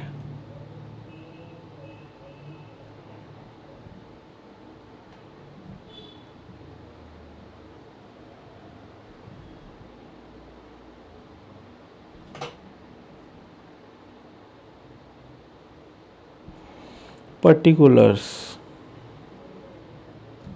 Rupees. ठीक है जी। सबसे पहले जो मेरे को प्रॉफिट दिया हुआ है गिवन 6 लाख, मेरे को 6 लाख का क्या दिया हुआ है, प्रॉफिट। ठीक है जी, अपने को प्रॉफिट दे रखा है ये। अब मेरे को सीरियल वाइज चलना है। अब देखो प्रॉफिट ये मेरे यहाँ पे दे रखा है मेरे को, और मेरे को नीचे अपना स्टॉक भी दे रखा है, तो मेरे को स्टॉक को भी कुछ ना कुछ एडजस्ट करना है, तो मैं वो भी साथ में लिख ही लेता हूँ। कैलकुलेशन ऑफ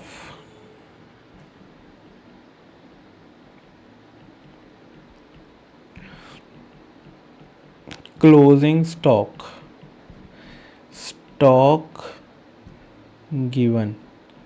कितना स्टॉक गिवन है जी आपको, 3,75,000 का, 3,75,000 का आपको स्टॉक गिवन है यहाँ पे। ठीक है जी, मैं जैसे जैसे आता जाएगा मैं प्लस माइनस करता जाऊंगा, चाहे प्रॉफिट में चाहे स्टॉक में। सबसे पहले कहता purchases for the year were 15,000 for the electrical fitting. अब हमने ये बात करी है कि ये जो आपने इलेक्ट्रिकल फिटिंग्स कर रखी हैं, ये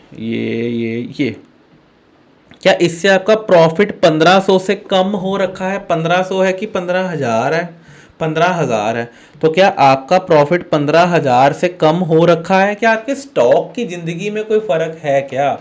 स्टॉक की जिंदगी में तो कोई फर्क नहीं पड़ रहा, वो तो भैया जितना है वो कहता है फिजिकली वेरीफाइड हूँ, मेरे को क्या टेंशन है।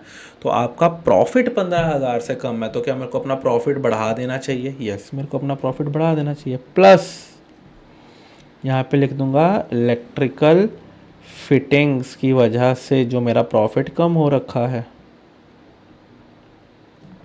15,000। ठीक है जी। नेक्स्ट,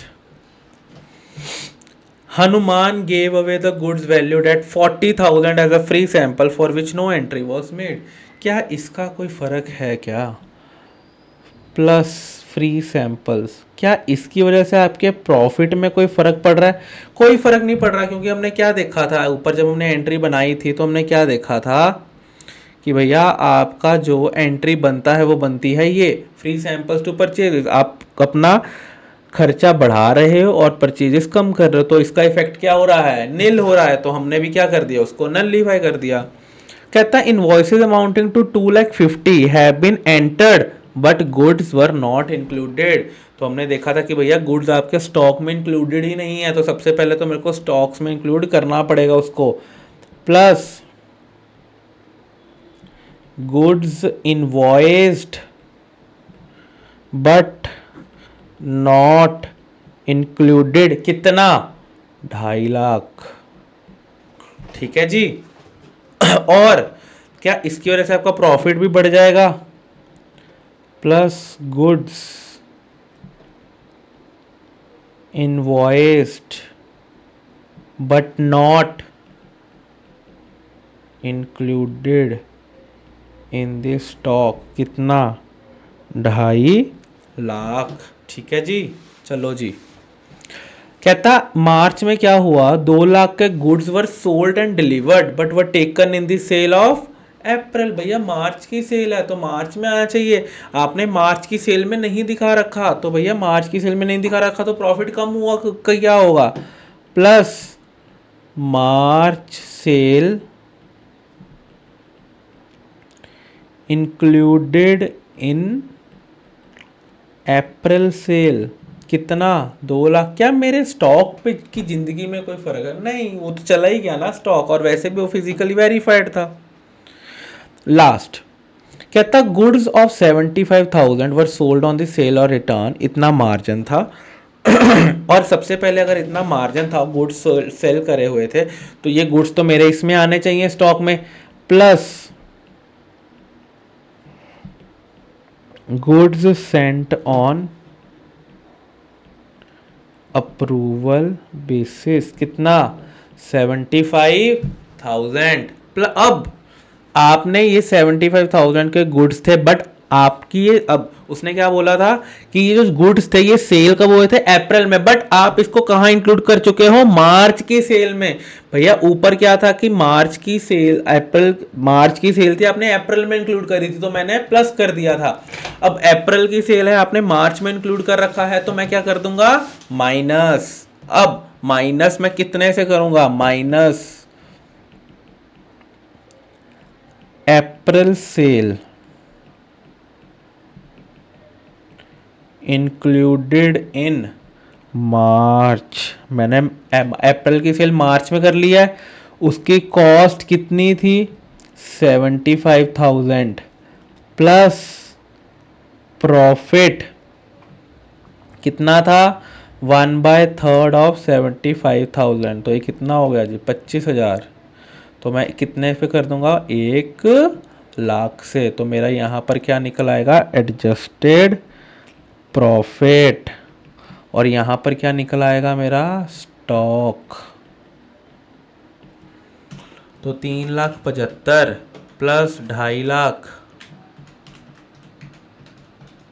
प्लस 75,000 तो मेरा स्टॉक कितना आ गया जी 7 lakhs का और मेरा प्रॉफिट कितना आ जाना चाहिए 6 lakh plus 15,000 plus 2,50,000 plus 2 lakh plus 1 lakh minus sorry minus 1 lakh का तो मेरा कितना आ जाना चाहिए 9,65,000 का एवरेज प्रॉफिट आ जाना चाहिए ठीक है जी चलो जी आगे ऐसे ऐसे 6 लाख था 15,000 था प्लस 2,50,000 था प्लस 2 लाख था माइनस 1 लाख ये क्यों नहीं आ रहा कितने का फर्क आ रहा है 75,000 का ओ सॉरी यस अब मेरे को एक बात बताओ ये यहाँ पर एक चीज़ मैं मिस कर गया आपने जो लास्ट वाला पॉइंट था उसमें 75,000 के गुड्स आपने it was goods sent for approval ठीक है जी आपने 75,000 के गुड्स को सबसे पहले क्या होगा आपका सबसे पहले आप क्या करोगे 75,000 के गुड्स को क्या करोगे इंक्लूड करोगे स्टॉक में जब आप अपना स्टॉक बढ़ाओगे तो क्या आपका प्रॉफिट भी नहीं बढ़ जाएगा कितने से 75,000 से बताओ जरा क्या आपका 75,000 से प्रॉफिट भी बढ़ जाएगा यस बढ़ जाएगा तो जब आपने यहाँ पर 75,000 का गुड्स ऐड किया तो भैया आपका प्रॉफिट भी तो बढ़ जाना चाहिए ना प्लस स्टॉक इंक्लूडेड 75,000 माना कि आप यहाँ पर सेल माइनस कर रहे हो बट आप सेल इसलिए माइनस कर रहे हो क्योंकि आपने इसको प्लस कर रखा है अगर ये सेल वाला पॉइंट ना होता अगर वो अप्रैल की सेल को मार्च में इंक्लूड ना करता तो ये चीज़ ना होती बट जब आप अप्रूवल पर गुड्स बेचते हो तो आपने स्टॉक तो ऐड करा ही है अब देखो यहाँ पे हमने 2.5 लाख का स्टॉक ऐड करा था तो हमने अपना प्रॉफिट भी तो 2.5 लाख से ऐड बढ़ा लिया था क्योंकि स्टॉक बढ़ने से मेरा प्रॉफिट भी बढ़ जाता है तो भैया जब सेकंड केस में आपने स्टॉक बढ़ाया तो क्या सेकंड केस में भी तो आपको प्रॉफिट नहीं बढ़ाना चाहिए था बढ़ाना चाहिए तो जब मैं इसको बढ़ाऊंगा तो मेरा आंसर क्या आ जाएगा जी 10,40,000 ये मैं मिस कर गया था पॉइंट ठीक है जी इंपॉर्टेंट क्वेश्चन है 4-5 बार करेंगे पेपर से पहले तो जाके ये सॉल्व होगा हमसे पेपर में ठीक है जी चलो जी नेक्स्ट आ जाते हैं जी क्वेश्चन नंबर 16 बिल्कुल सेम क्वेश्चन है बिल्कुल सेम सितंबर 24 का क्वेश्चन है ये भी आप 2 क्वेश्चन होमवर्क में करने वाले हैं ठीक है जी चल सकते हैं जी आगे चलो लास्ट क्वेश्चन आ गया जी हमारा ट्रू एंड फॉल्स वाला ठीक है सबसे पहले वो ट्रू एंड फॉल्स में क्या कहता है कहता था inventories of the stock of goods and the materials that are maintained for mainly the purpose of the revenue generation क्या कहना चाहता है वो कहता है इन्वेंट्रीज आर द, सबसे पहले तो आपको इन्वेंट्री के बारे में पूछा है। कहता है इन्वेंट्रीज क्या होता है, stock of goods that are maintain mainly for the purpose of revenue generation. ये क्योंकि अगर मैं उनको बेचूंगा तभी रेवेन्यू मेरे को आएगा। अब जो पीपीई हमने बात करी थी, जो मेरी एसेट्स होते हैं, नॉन करंट एसेट्स होते हैं, जैसे कि मैंने क्लासरूम में बात करी थी कि प्रोजेक्टर लगा है, एसी लगा है, क्या वो मेरे रेवेन्यू जनरेशन के लिए है? हाँ, उनसे, उनकी हेल्प से मैं रेवेन्यू जनरेट कर पा रहा हूँ, ठीक है। बट यहां पर मैं गुड्स को बेचकर रेवेन्यू जनरेशन की बात कर रहा है, वो मेरे को हेल्प करते हैं। बट जो स्टॉक है यही तो मेरी रेवेन्यू जनरेशन है ना भैया, स्टॉक बेचूंगा तभी तो रेवेन्यू आएगा, ठीक है जी। तो इसका आंसर क्या है जी मेरा, ट्रू, ठीक है। A building is considered as a inventory in the construction business, yes, क्योंकि भैया बिल्डिंग ही तो बेच रहा है। अब आप कहोगे नहीं नहीं बिल्डिंग नॉन करंट एसेट है, 12 महीने से ज़्यादा के लिए चलेगा। भैया वो आपके लिए चलेगा, आपका घर आपके लिए नॉन करंट एसेट्स या पीपीई हो सकता है, पर जो बिल्डर ने आपको घर बना के दिया है उसके लिए तो वो इन्वेंट्री ही है, उसके लिए तो कोई 12 महीने नहीं, उसने तो बना के फटाफट से दे दिया, बात खत्म हो गई। अब ये कैलकुलेटर है, अब ये मेरे लिए पीपीई है, पर जो कैलकुलेटर वाली कंपनी है उसके लिए ये पीपीई थोड़ी है, उसने तो बना के आगे बेच दिया, उसके लिए तो इन्वेंट्री है ये, ठीक है जी, क्योंकि इससे ही वो अपना रेवेन्यू जनरेट कर पा रहा है, ठीक है जी। तो यहाँ पे भी ये भी ट्रू हो जाएगा। कहता है inventory is valued as a carrying cost less percentage decreases. यहाँ पर क्या मतलब है उसका, कैरिंग कॉस्ट, कहते हैं आप इन्वेंट्री को कैसे वैल्यू करते हो, कॉस्ट और NRV whichever is lower पे बात करते हो। कहते हैं inventory is valued at a carrying cost less percentage decreases. तो आपका ये आंसर क्या हो जाएगा, फॉल्स हो जाएगा, क्योंकि आपकी इन्वेंट्री किस पर वैल्यू होती है, कॉस्ट और NRV whichever is lower. तो ये तो बिल्कुल बेकार बात कर रहा है, तो ये क्या हो जाएगा आपका, फॉल्स हो जाएगा। कहता management has the daily information about the quantity and the valuation of closing stock under the physical inventory system. भैया फिजिकल इन्वेंट्री सिस्टम में क्या आपके पास रोज इन्फॉर्मेशन होती है, नहीं, आपके पास वो परपेचुअल इन्वेंट्री सिस्टम में होती है, क्योंकि वहां पर आप किताबों से अपनी इन्वेंट्री की वैल्यू निकालते हो। फिजिकल वेरिफिकेशन में तो आप रोज जा जाके करते हो, क्या आप रोज जा जाके इन्वेंट्री की वैल्यूएशन निकाल लोगे क्या, नहीं। तो इसका आंसर भी क्या हो जाएगा, फॉल्स हो जाएगा, ठीक है जी। कहता है periodic inventory system is more suitable for the small enterprises, yes. तो ये आपके लिए बिल्कुल क्या हो जाएगा, ट्रू हो जाएगा, क्योंकि हमारे नोट्स में भी हमने ये लिखा हुआ है।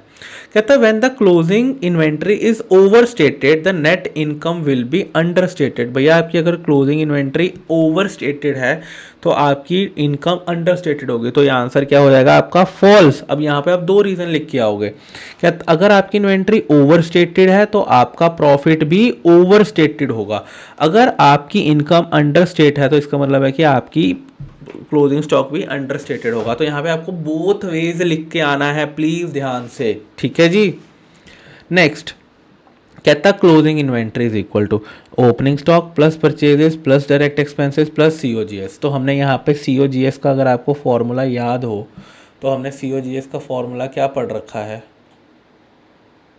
हाँ, COGS is equal to opening stock plus purchases plus direct expenses minus closing stock, ठीक है जी।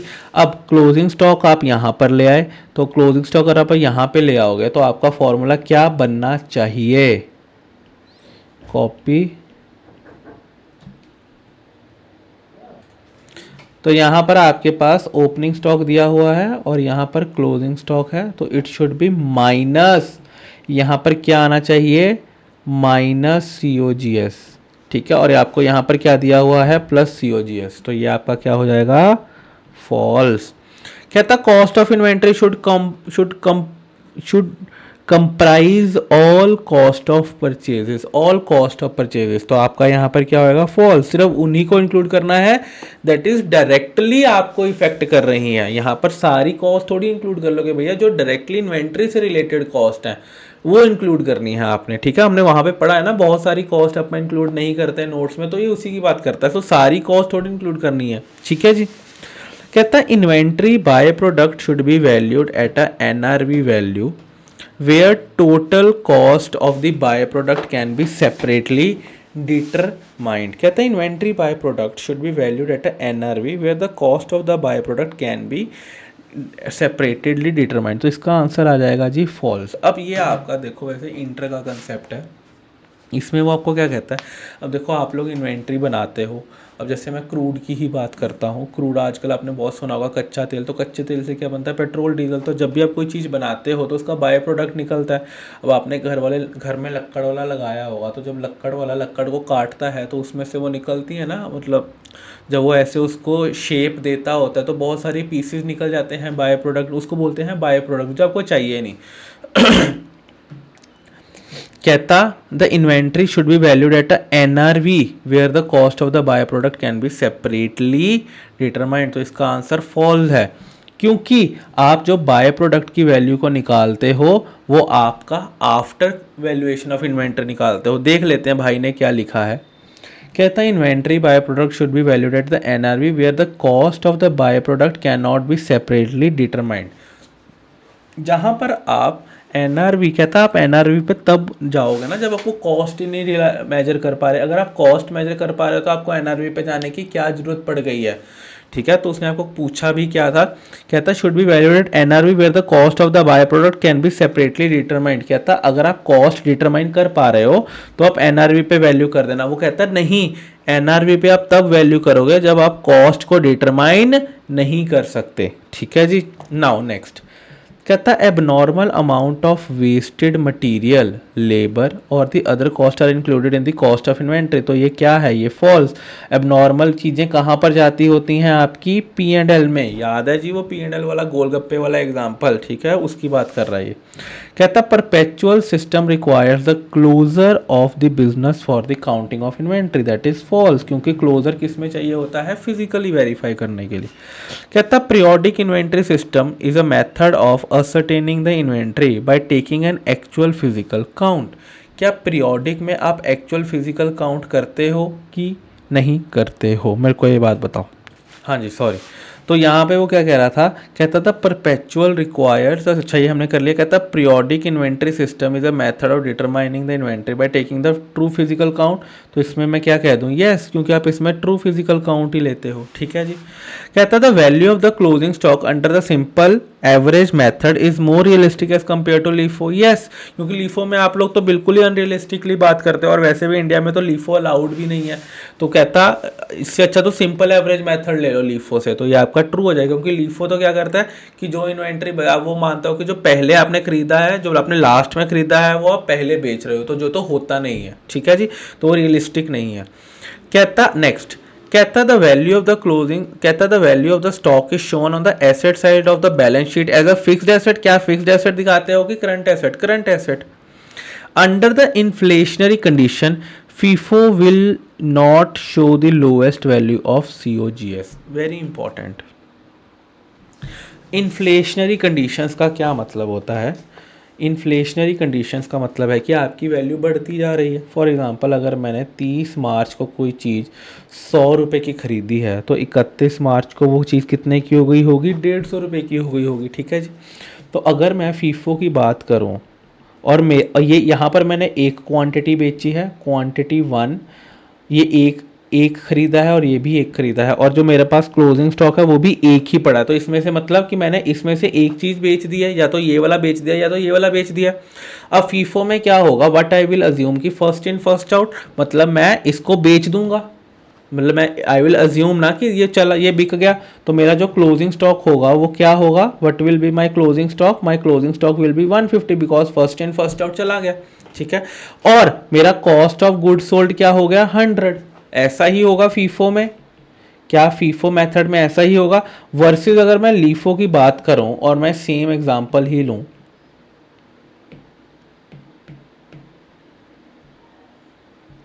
अगर मैं सेम एग्जांपल लूँ कि 30th को भी मैंने 100 का एक चीज़ खरीदी और 31 को मैंने 150 की एक चीज़ खरीदी है, तो ये 1 है और क्लोजिंग स्टॉक मेरे पास एक पड़ा है। तो मेरे को एक बात बताओ, मेरी क्लोजिंग स्टॉक की वैल्यू क्या होगी। मैं लीफो मान रहा हूँ, तो लीफो का मतलब है कि जो मैंने बाद में खरीदा वो मैंने पहले बेच दिया, तो इसका मतलब है कि जो मैंने बाद में खरीदा है वो मैंने पहले बेच दिया है। जो last in first out, FIFO मैंने क्या कहा था, जो फर्स्ट आया वो चला गया, तो मतलब मेरा COGS इतना था। अब मैं क्या कह रहा हूँ कि जो मैंने बाद में खरीदा वो मैंने पहले बेच दिया, तो इसका मतलब है कि मेरे क्लोजिंग स्टॉक में जो क्वांटिटी 1 पड़ी है वो क्या पड़ी होगी, 100 रुपये की, और जो मेरा COGS होगा, मतलब जो मैंने सामान बेचा है वो 150 का बेचा होगा, ऐसे ही है। तो इसका मतलब है कि लीफो मेथड में मेरा COGS will always be higher and मेरा क्लोजिंग स्टॉक कम होगा। लीफो मेथड में मेरा मेरा खर्चा ज़्यादा होगा, मेरा COGS ज़्यादा होगा और मेरा क्लोजिंग स्टॉक कम होगा। अब वो क्या कहता है आपको एक क्वेश्चन में, कहता है अगर इन्फ्लेशनरी कंडीशन है तो FIFO will show the lowest value of COGS। क्या आपको लोएस्ट वैल्यू ऑफ COGS मिल रही है? फीफो में COGS 100 है और लीफो में 150 है, तो ये क्या है आपका आंसर? इसका मतलब आपके 15th का आंसर क्या है? ट्रू है। अच्छा, यहाँ पे क्या लिखा है? Will not show the lowest value, तो नॉट है तो मतलब फॉल्स, क्योंकि इन्फ्लेशनरी कंडीशन में तो फीफो आपको लोएस्ट COGS दिखा रहा है। ठीक है जी, तो ये आपका आंसर क्या हो जाएगा जी? फॉल्स। नेक्स्ट कहता under the LIFO the valuation of inventory is based on the assumption that the costs are charged against the revenue in order they occur. क्या कहना चाहता है जी वो यहाँ पे? कहता लीफो में अपन जो इन्वेंट्री की वैल्यू निकालते हैं, it is based on the assumption that the costs are charged against the revenue in the order in which they occur. तो इसका आंसर क्या है जी? फॉल्स। ये किस में होता है? ये फीफो में होता है। ठीक है जी। नेक्स्ट कहता the valuation of inventory at the cost और NRV which ever is less is based on the principle of conservatism. Yes, तो मैं इस पर क्यों दिखाता हूँ? क्योंकि मैं कंजर्वेटिज्म को फॉलो करता हूँ। ठीक है जी। Finish goods are normally valued at cost और market price whichever is higher. क्या आप कॉस्ट और मार्केट प्राइस पे करते हो क्या? फिनिश गुड्स होते हैं कॉस्ट और NRV, और ये भी विच एवर इज लोअर। तो ये आपका आंसर इसका क्या हो जाएगा जी? फॉल्स हो जाएगा। ठीक है जी, तो यहाँ पर आपका इन्वेंट्रीज का चैप्टर खत्म हो गया। प्लीज़ इसके बाद एक बार सारा इन्वेंट्रीज को रिवाइज करना। तो there are 3 types of question. सबसे पहला वो वैल्यूएशन ऑफ इन्वेंट्री वाला, कौन सी कॉस्ट आनी है कौन सी नहीं आनी है। देन फीफो लीफो वाला, और थर्ड है जो आज हमने कर लिया है, और इसमें से आपको ट्रू और फॉल्स ज़रूर देखने को मिलेगा। ठीक है जी, तो ये टोटल आपका 7 नंबर का चैप्टर बनता है। इसको अच्छे से कर लेंगे तो हमारे 7 नंबर सिक्योर हो जाएंगे। ठीक है जी, थैंक यू वेरी मच।